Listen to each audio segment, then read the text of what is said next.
Yo, what's going on, y'all? It's Cone, and we need to have a talk about the Dallas Mavericks. Coming into the season, they had the second best odds to win the Western Conference, only behind the Oklahoma City Thunder, and this made sense. They should have been in that top contender conversation. They had a top 3 player in the world in Luka Doncic. Some people tell you he was the best player in the world. They had Kyrie Irving. They added a great player in Klay Thompson, who's really going to help fix some of their shooting woes. They still had great role players like a Daniel Gafford and PG Washington, both of whom were huge for the Mavericks after they were acquired at the trade deadline. They had Dereck Lively, a young big who felt poised to take a bit of a leap. They added Naji Marshall to replace Derrick Jones Jr., who some people would argue was a better fit for that team. And yeah, they were coming off a finals appearance. They were just there, and the only reason they lost was because they faced a juggernaut Celtics team. So with another year of chemistry and really meshing this core together, it felt like the Mavs are once again going to be a player at the top of the Western Conference. And so far, they've absolutely not looked that part. And the worst moment of this extremely frustrating season so far came last night against the Utah Jazz, a team that has been the worst squad in the Western Conference so far this season, didn't have a home win yet, and has gotten annihilated by some of their better opponents up until this point. Now, the Mavericks were without Kyrie Irving and PG Washington, who both play significant roles, but you still got Luka, you still got Klay, Dereck Lively, Daniel Gafford. Like, you still have a lot of really good players, and there are a lot of other teams beat up by injury right now that are finding ways to get wins against much better opponents than this. This is a game that you absolutely have to go ahead and win. But instead of this being a groove-finding moment, they had a bad performance, including a third quarter that they lost by 17 points, which is the worst quarter that this Mavericks team has had since before last year's trade deadline. So really the worst quarter since the team as we currently know it was assembled. They got torched defensively. Nobody outside of Luka could score in that period. Klay especially was throwing up bricks all throughout the night. They were turning the ball over. It was looking like they were going to lose. Now, they did respond big in the fourth quarter, going on a massive run to go from down 16 in the fourth to up 2 with 90 seconds left.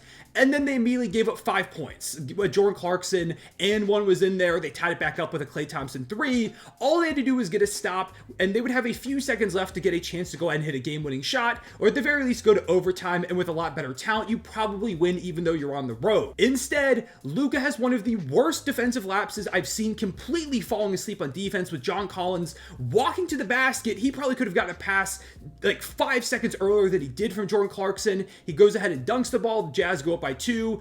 The Mavericks have to make something happen. They get the ball to Luka on the inbounds. He tries to drive, gets doubled, kicks it over to Naji Marshall, who is wide open in the corner, and he puts up one of the worst air balls in a game-winning shot attempt that I have ever seen. I think it was the right play to go ahead and make that pass, but Naji just completely misses everything, and the Mavericks lose to the Utah Jazz.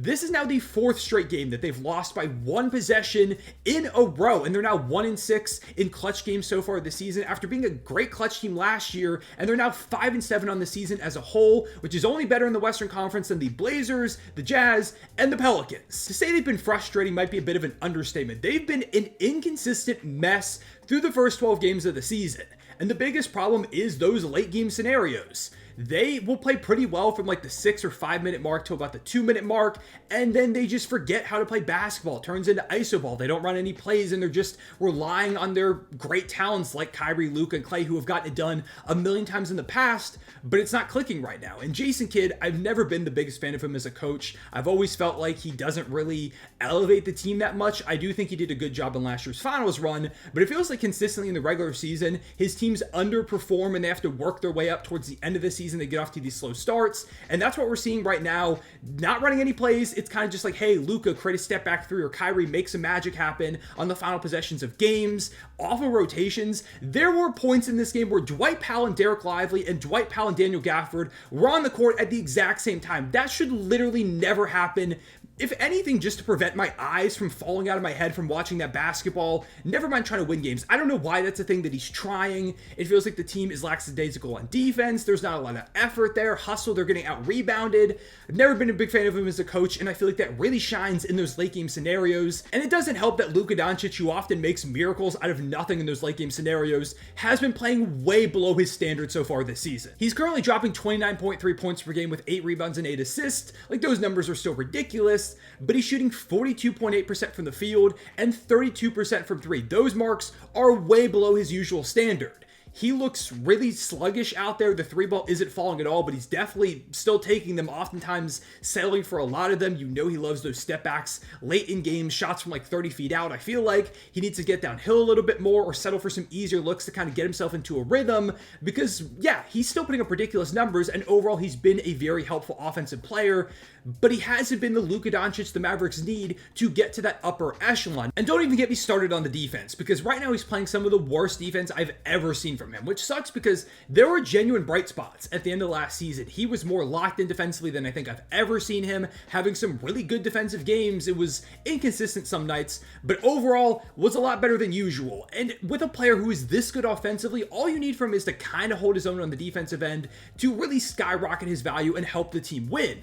But right now it looks like he's just falling asleep. He doesn't care all that much. I keep thinking about the John Collins play, and that's nowhere near the only defensive lapse he had in this matchup, nowhere near the only one he's had this season. But that one is just like, how do you let that happen? It looks like there was an assistant coach on the side talking to him and Quentin Grimes. It looked like to me he was pointing out John Collins, and he looked pretty mad after that moment.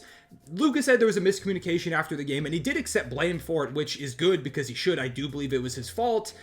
But, like, you have to just be better. Hopefully this is a turning point because my entire Twitter timeline is clowning him for that moment. He has to be better. He doesn't have to be that good, but he can't be losing them games on the final possessions by just not guarding anybody. And the supporting cast has had its issues too. Like, Klay Thompson has been very up and down to start this season. He shot 11 of 25 from 3 the last 2 games, which is great, but before that, the 2 games prior was 2 of 13 from 3.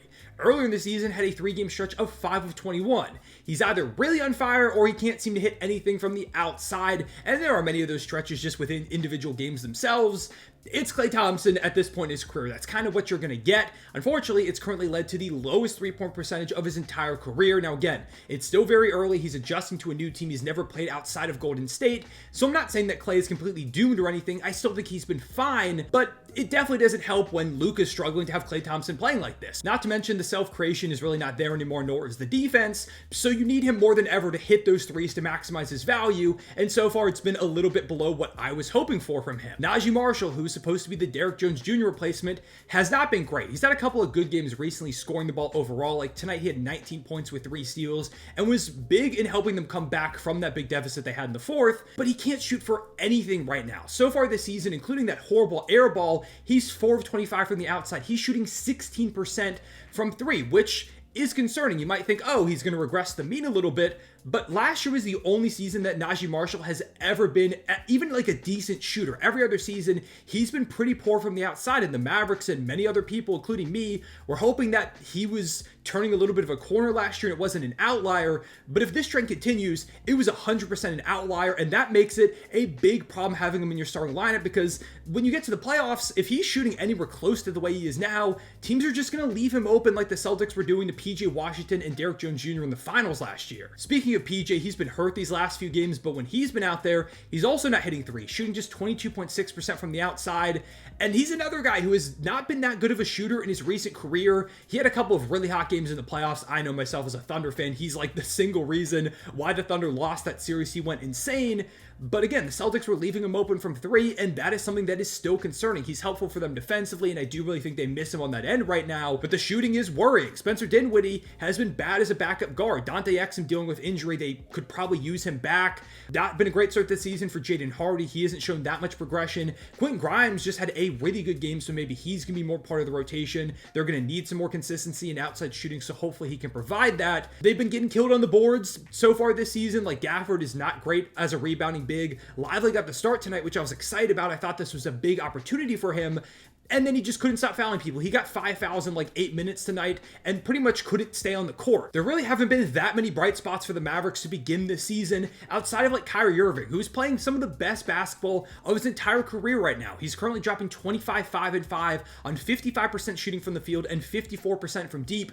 If it weren't for him going legitimately insane and being one of the best offensive players in the sport right now, this thing could be going way, way worse. So the question is, should we be panicking about the Dallas Mavericks? And I'm going to say no for the moment, but there's definitely a lot of room for concern, because while they've dealt with slow starts in the past, this is the worst 12-game start of the Luka Doncic era outside of his rookie season, when on paper, this is the most talented team they've ever had around him. They need to sharpen up a lot on the defensive end. They need role players to get more consistent quick. They need Luka to be better on both ends as their guy. Probably need to get a new head coach, but that's not going to happen this season. Definitely need to get healthier. There are a lot of things in front of them that have me worried. Again, I'm not giving up on the team at all, but it has certainly been extremely frustrating watching such a talented team completely flounder fresh off of finals berth. Last year, they were this insanely clutch team led by one of the best backcourts in NBA history. They clamped you up defensively, had guys hit timely shots, whether it was those stars or role players. They were bought in on both ends and had this fire about them, and none of that has really shown so far this season. There's not a lot of room for error at all in this Western Conference, especially for the Mavericks, who, according to Tankathon,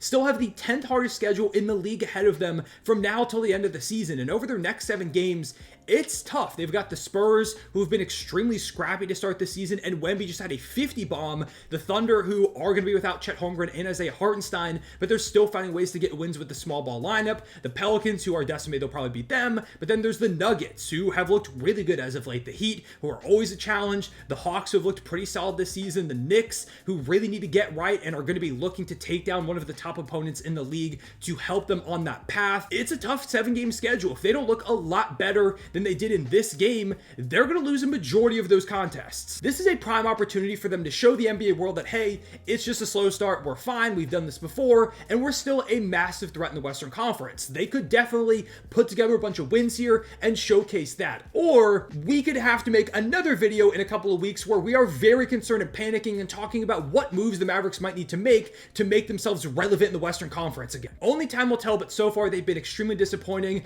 and very, very frustrating. And I know that's not just me. I follow a lot of Mavericks fans. I have a lot of friends who are Mavs fans, and they are angry about the way that this season has started. It's been nowhere near their expectations.